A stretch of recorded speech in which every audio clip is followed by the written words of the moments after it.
So shall we start? Hare Krishna Prabhu. Dandot Pranam. Hare Dandat Krishna pranam. Prabhu ki Dandavat Pranam. Dandat pranam. Om Ajnanatimirandhasya Jnananjanashalakaya Chakshur Unmilitam Yena Tasmai Shri Guruve Namah. Nama Om Vishnupadaya Krishna Presthaya Bhutale Srimate Bhakti Vedanta Swami Niti Namne Namaste Saraswati Deve Gauravani Pracharine Nirvishesha Shunyavadi Paschatya Deshitarane Jai Shri Krishna Chaitanya Prabhu Nityananda Shri Advaita Gadadhar Shivasadi Gaur Bhakta Hare Krishna, Krishna Krishna, Hare Hare, Hare Ram, Hare Ram, Ram. Hare Ram, Ram Ram. So we are doing seventh verse. Yes.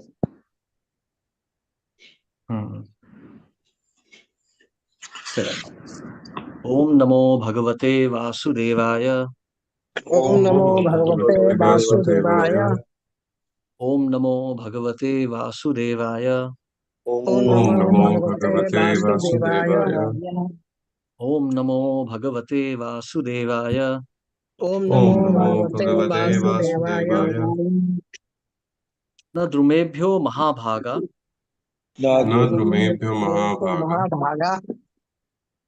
Dinebhyo Drogdum Arhata. Dinebhyo drogdum arhata. Arhata. Vivardhai Shavo Yuvam. Vardhai shavo yuyam. Prajanam Patayah Smritah. Prajanam Patayah smrita. Yes. Hare Krishna Yes, Prabhuji. please. Dandavat Prabhu. May I read Prabhu? Mehrota Prabhu. Okay, Yeah. Prabhuji. Yeah. Thank you, Hare Krishna. Dandavat Pranam. Krishna, Dandavat Pranam. Shri Prabhupada ki jai. Translation. O greatly fortunate ones, you should not kill these poor trees by burning them to ashes. Your duty is to wish the citizens, prajas, all prosperity and to act as their protectors. But it is indicated herein that the government of killing or king has duty of protecting not only human beings, but all other living entities, including animals, trees, and plants. No living entity should be killed unnecessarily. Thank you, Prabhuji. Dhanapala. Hare Krishna. Thank you. Now, this is very important actually. You know, this purport may be very small, but it is very significant. No living entity should be killed unnecessarily. See, killing is violence. Now, we are talking about Bhagavad Gita, where Krishna is saying that, no one dies, so there is no question of you killing anyone or someone getting killed by you. So, what does that mean? How do we understand this contradiction between Bhagavad Gita and what Srila Prabhupada is mentioning here in the Bhagavatam? So, violence means stopping anyone's spiritual progress. In case of Mahabharat war, the Kauravas were very sinful and they were actually stopping dharma within Bharatvarsh. So they had to be killed.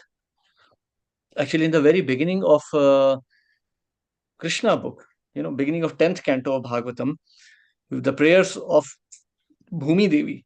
So there she is praying to the demigod. She is praying to Lord Brahma that she is now overburdened with Kshatriyas who are sinful, demonic, and have now run over the earth. So there were the Magadhas, there were the Shalyas, there were the Kauravas, there were these Gandharas. There were so many kings with gigantic armies who were ruling over earth. There was Kalayavan, there was this Magad Naresh, what was his name? I forget. Jarasandh. There were these big kings who were ruling over the earth, and they had huge armies, and they were very sinful. So Mother Earth was very much aggrieved. So she approached the demigods, and then they approached the Supreme Lord. So Krishna's purpose, paritranaya sadhunam vinashaya cha dushkritam, is also destruction of the violent. That is Krishna's purpose also. So because Bhumi Devi was very much aggrieved, Krishna agreed to appear and destroy these kings. And Arjun was to be that instrument. Nimitta matra. So Arjun was supposed to be the mere instrument of Krishna's desire. Therefore, that was not violence. Because by killing of so many Kshatriyas, earth was to be relieved of all her burdens. In this case, however, the trees were not causing any violence, and Prachetas were simply killing them without any instruction from the spiritual master or without any religious consideration. Therefore, Somadev is now speaking to the Prachetas like this: no living entity should be killed unnecessarily, because by that we are restricting its spiritual growth. Now, you see, nowadays, like even amongst devotees, it is very popular to use paper tissues. Just take a tissue, wipe your nose, and throw it in garbage. Now, this may look very cool, very fashionable, but actually, it is very sinful because trees are being cut to make tissue paper, trees are being cut to make wooden plyboards. So, when we are using cardboard boxes, when we are using wooden tables, and if we are not using them for spiritual purposes, we are actually being sinful because so many living entities are dying for that. So, that is equivalent to almost meat eating. Not as sinful, but certainly very sinful. So, therefore, a devotee should be very careful. See, a devotee's consideration is dharma, not anything else. Arjun was very much aggrieved at the death of his grandfather, his teacher, and his brothers. But Krishna convinced him otherwise. It's not that Arjun was not feeling sad. Arjun was still feeling sad, but he accepted it because Arjun was feeling sad. He accepted it because that was dharma. Dharmam tu sakshat bhagvat pranitam. Whatever Krishna says, that is dharma. So whether one likes it or not, dharma has to be followed. Matra sprashastu kaunteya shitoshna sukha dukada agama payino nityas tam stitikshasva bharata. Happiness and misery are always going to come. They are cyclical. They'll come and they'll go. But one has to learn to tolerate them for the sake of dharma. Arjun learned to tolerate that. So devotees, see, now this is a very interesting point which I have been pondering for so long. These Goswamis, I mean, not just the 6 Goswamis, but all the Goswamis, these great devotees we see here, Jada Bharat and Bharat Maharaj, Rishabh Dev Maharaj, why do they live like Avadhutas, not even wearing a piece of cloth? So actually the answer is very simple, that these great devotees, they understand the violence involved in any kind of karma within this material world, anything. And therefore, to minimize that, they become completely aloof from all of this. First, of course, the primary reason is that they don't identify with this body at all. So there is no consideration of bodily comfort. But the second reason is that these Goswamis, these great souls, they understand how much violence is there, even in a simple act like cooking of food. So to minimize that violence, they restrict even the intake of food and even air, because even by breathing, we are killing so many living entities. So violence should be minimized at all costs because all these living entities are progressing spiritually. By our acts of violence, their spiritual life suffers, and therefore that is sinful.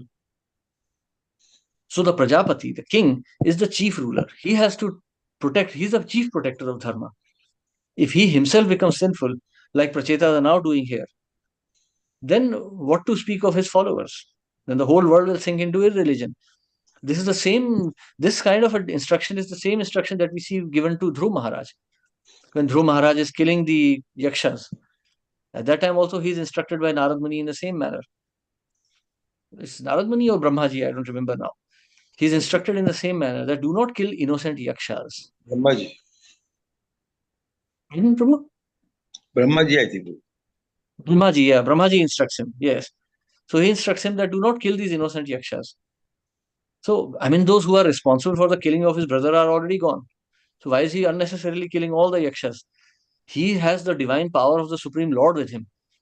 So naturally, what is the position of Yakshas against him? So why should he unnecessarily exercise that power to inflict violence on those who are not responsible? So a devotee must be very careful.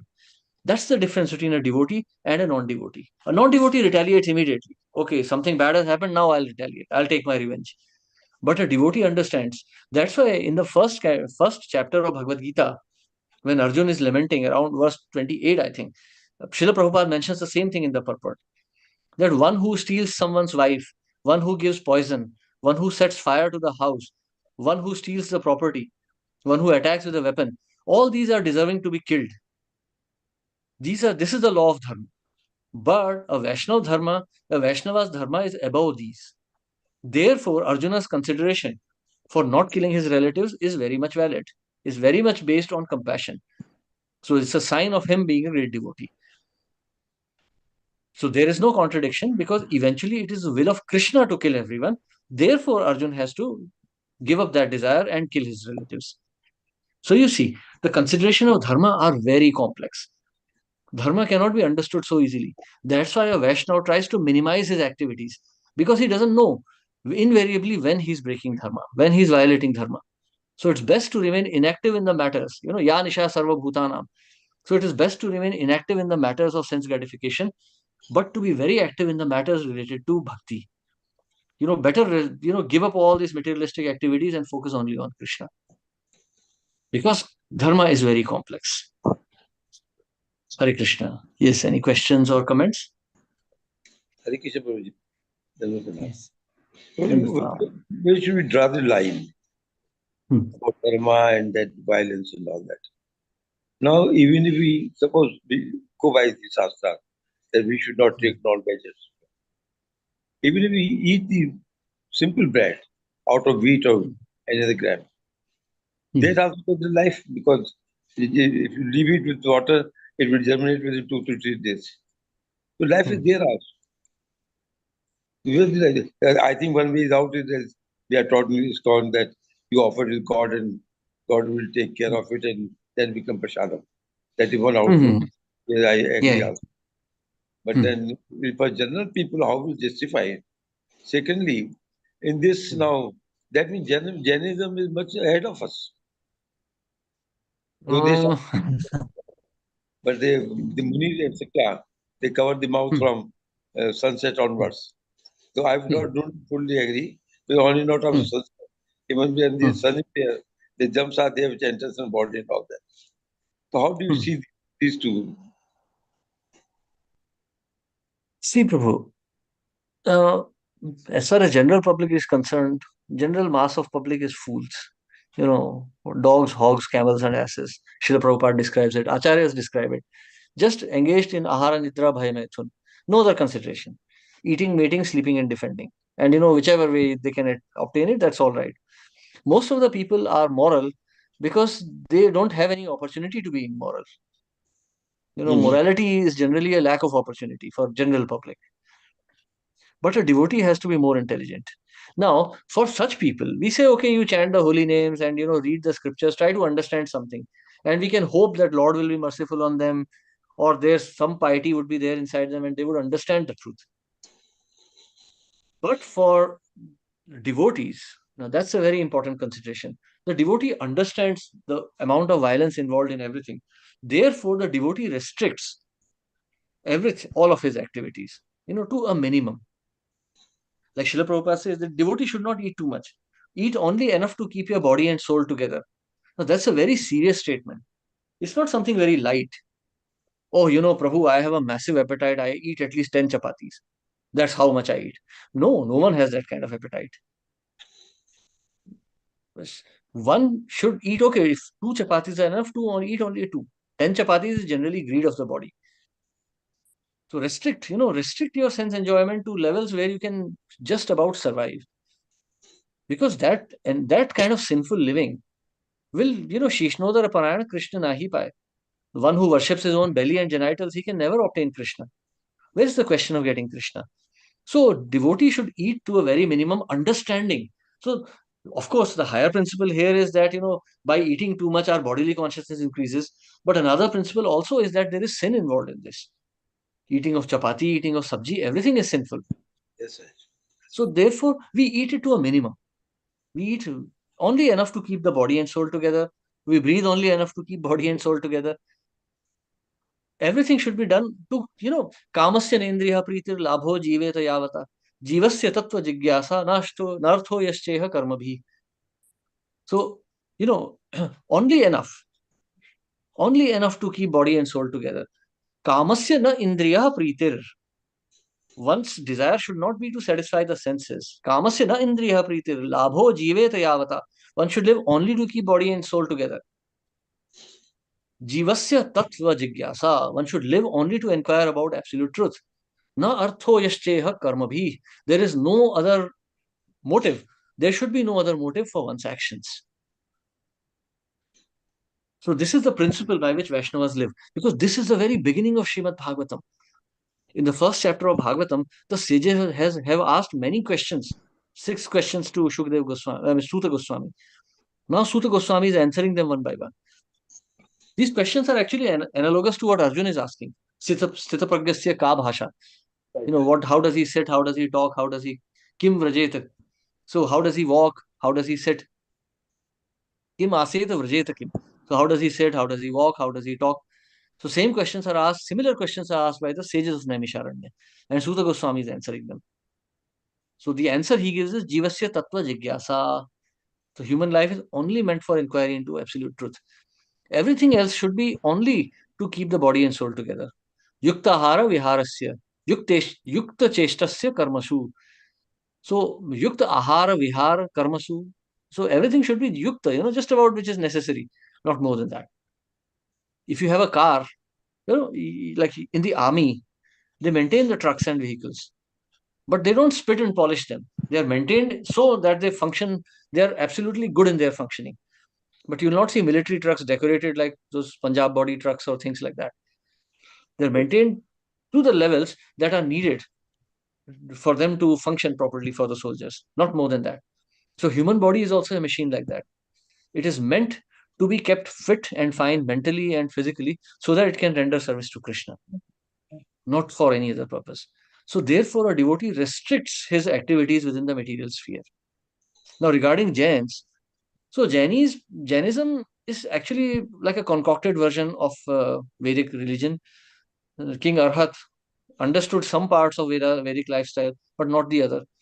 So therefore, this religion came up. So non-violence. But what is the purpose of non-violence? What is the absolute truth? That they have no knowledge of. So they just, okay, it's nice. I mean, they follow some Gandhi type philosophy, but beyond that, it's of no purpose because they don't know what is the purpose of life. So anyway, whatever they do is sinful. A devotee may commit, apichet suduracharo bhajate mam ananya bhak. So one may commit some abominable activity once in a while by mistake, and that is forgivable because one is bhajate mam ananya bhak. He's undeviatingly, attracted to my service, so he will be situated. He'll come back to his original position. But for Jains, every action is anyway sinful because they have no idea of Krishna. There is no service to Krishna involved. So even a little bit of activity that they do is sinful. Therefore, they will never find the purpose of life. Vaishnavas, on the other hand, may have to suffer for their sinful actions. But that suffering will eventually liberate them from material world also. Because they are bhajate mam ananya bhak. They are unalloyed attachment to Krishna. That will take them out of sinful conditions. So for Jains, there is no hope, unfortunately. The question is not, being sinful or being pious. The question is whether one is striving to attain Krishna or not. Thank you. Thank you, Prabhu. Thank you. Very well explained. Yes, anyone else has any questions or comments here?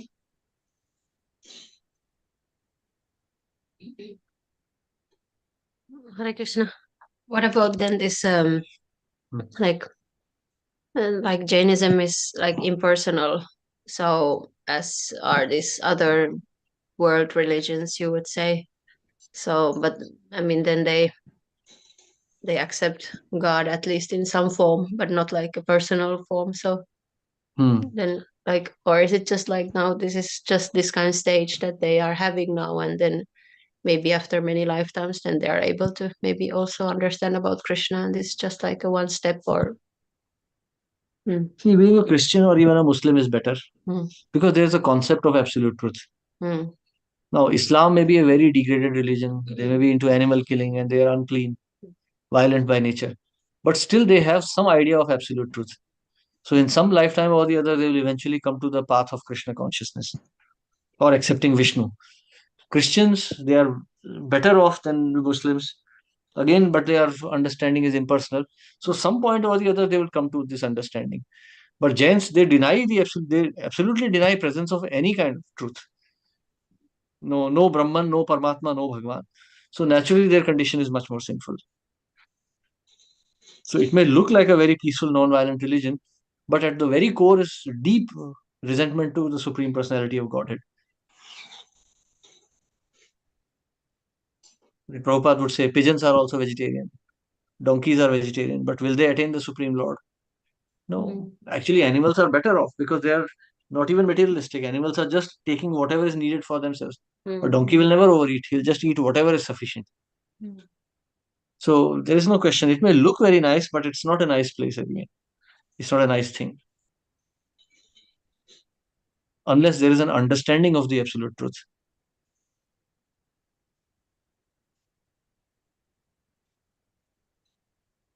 Yes. Anyone else has any questions? Want to text number 8?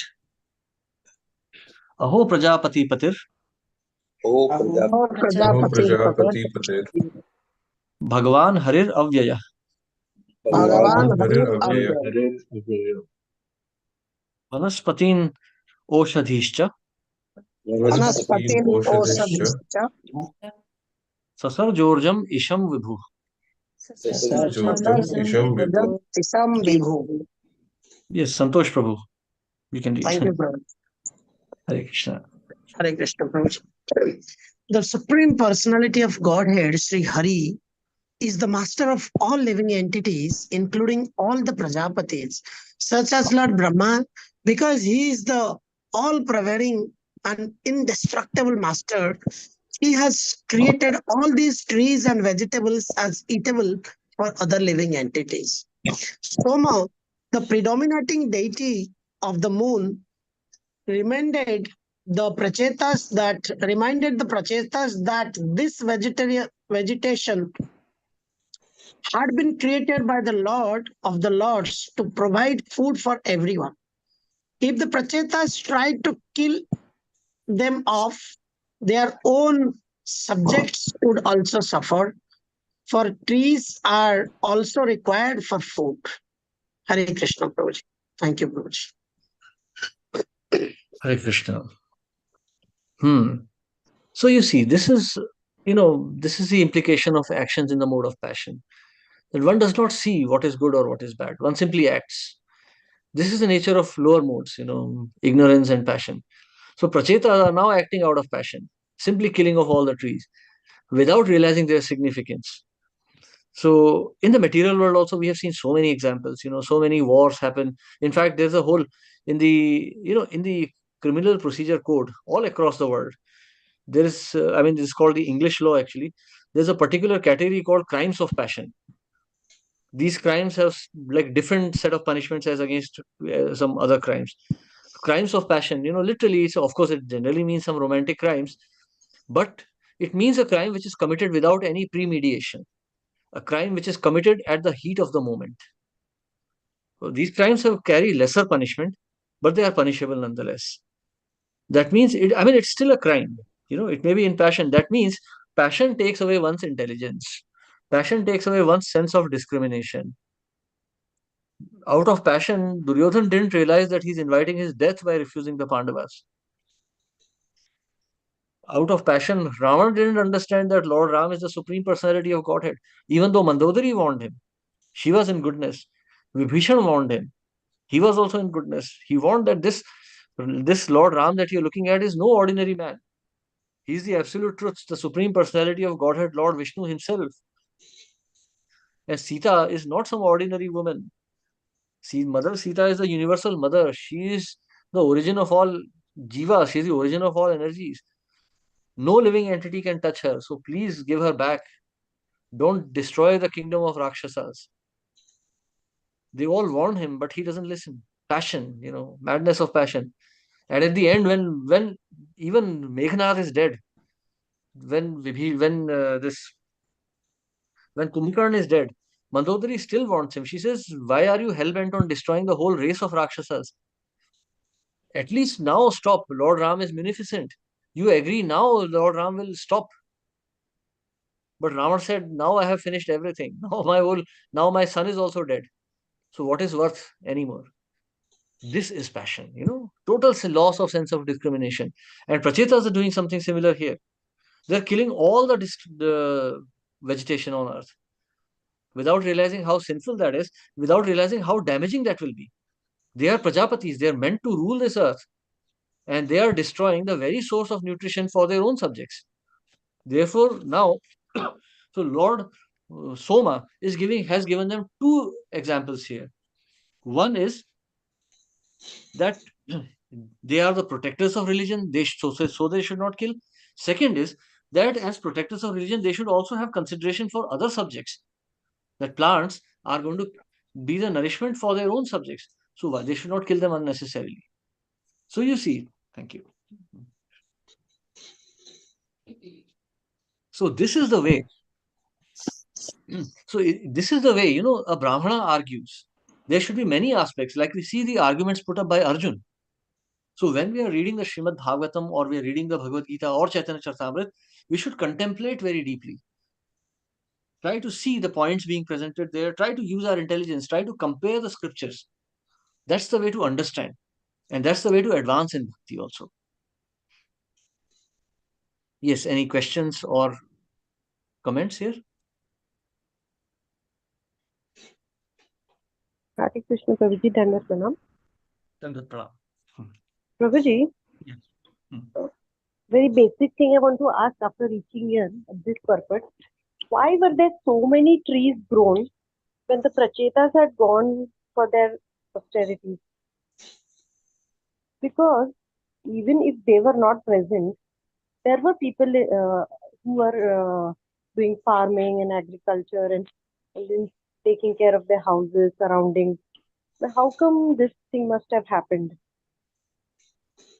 Now, this is a very interesting question. See, now you see, now suppose we talk about corrupt politicians or everything. Now, suppose tomorrow there is no Indian government. There is some big war, someone nukes Delhi and there is no Indian government. What will happen? You see, public welfare works cannot be done by individuals. I mean, you and I may be very rich, maybe whatever, but we cannot maintain the Bombay-Pune highway. We cannot maintain the railway lines. We cannot maintain the water supply systems. We cannot maintain the Maharashtra State Road Transport Corporation. We can't do those things. Public welfare works are to be done by the government, essentially the king. So, I mean, some villages may exist, people may cut down some trees or something, but large forests, who can stop those? So kings, they organize people, they organize this kind of activities. So here, when the Prachetas were meditating, this welfare could not be organized and trees overgrew everywhere. I mean, it is not to say that there was no strip of land left at all. What it means that trees were overrunning the whole world. There was like no place. It's very interesting. If you have ever been to villages or any other, very rural areas, you'll see some old abandoned roads or some old abandoned railway lines. And you'll see that big trees are growing there. I remember many years ago when I was working with Tata Motors, I got a call from Panvel, and the manager there called me and told me that, sir, there's a truck which is parked here, and now a tree has grown through it, and it's a papaya tree, and it's illegal to cut down papaya trees. And now we are in a kind of a dilemma because the tree is growing through the truck. We can't drive the truck out because there's a tree going through the truck. So of course we removed we removed some chassis beams, we pulled the truck out somehow, we did something. So you see, trees grow very, like they grow with abundance when there is no welfare going on. So kings do this. So kings clear the lands for agriculture, give it to the subjects who maintain them. But people in themselves cannot do it. It's not so easy. I mean, if I tell my neighbor, hey, let's all go together and clean the roads, will anyone agree to my proposal? Yes. So that's why it grew. Prabhuji, one more question.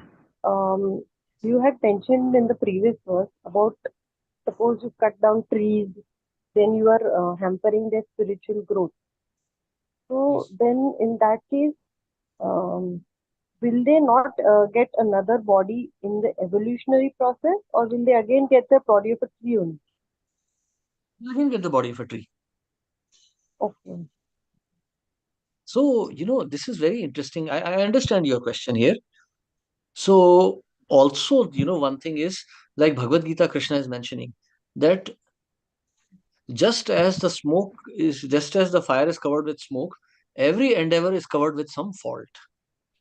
So this sin has to be taken by Vaishyas and the king, the sin of cutting the trees. So yes, there is sin there, and the king has to take that sin. That's why the king must take sannyas after the age of 50.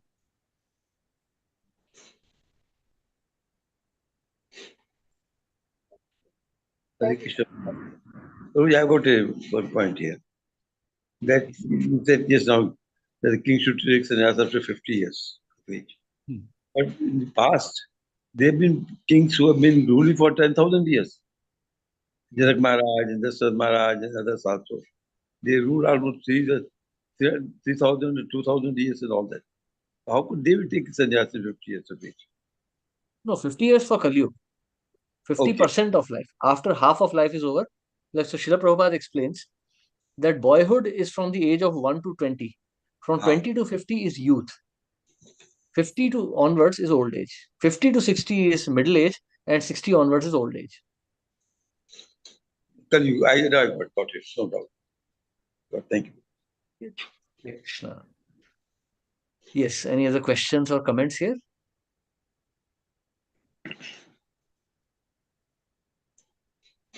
Okay, then we stop here. Tomorrow we continue with the 9th verse. My request is please read these verses, compare them with Bhagavad Gita also if you are serious about progressing in bhakti. That will be, that will be very helpful. Otherwise, there's no point in just listening. This will be some punya. You'll get some pious credits, you'll get some pious benefits. But what will be the use of it? You already spent so much time on this process. Might as well take it seriously and become a pure devotee. So please put your efforts and it'll be all good. Okay. Hare Krishna. Thank you very much. Srila Prabhupada ki Thank jai. you. Hare Krishna.